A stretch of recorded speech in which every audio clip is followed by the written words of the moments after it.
Fluke 1630 earth ground clamp meter here. Basically what we utilize this for is to measure the earth loop resistance for the drilling rig and site shacks. First step is to select the ohms, which is resistance. The meter will go through a self-calibration process. Once it's done the calibration process, then we'll use this standard loop resistance clamp. It's just fixed resistances to ensure that the meter is reading correctly. So we clamp this onto the first one here, and we verify that the meter is reading what the specified resistance is, and that's correct. We'll take it to the next one now. Do the same thing.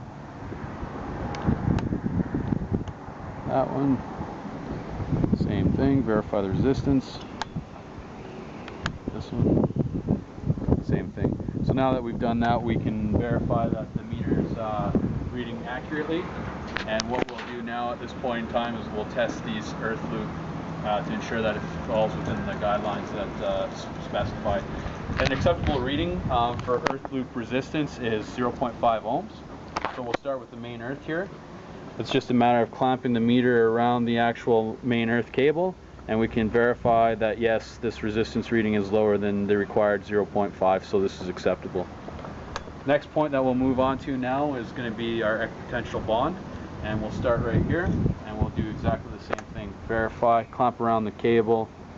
As you can see, once again we've received an acceptable reading. Now what we'll do is we'll move on and we'll finish testing the rest of this loop. We'll start here. Once again, we look at that, 0.440. Once again, an acceptable reading. And we'll finish off now by reading over here. Take our reading, 0.594. It's a little high, but still an acceptable reading.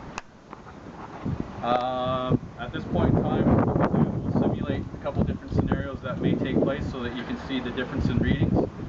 Basically what we'll do is we'll disconnect the earth system here, when what this should effectively do is increase the resistance of the system. Just get this undone.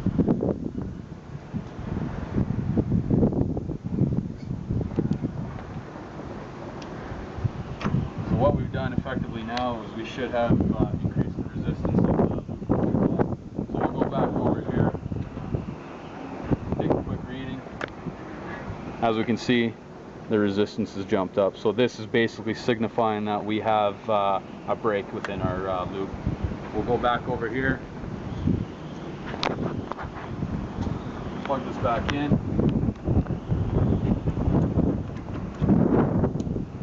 and now we should read the normal reading again. Now we're back down to 0.54 again, which is an acceptable reading.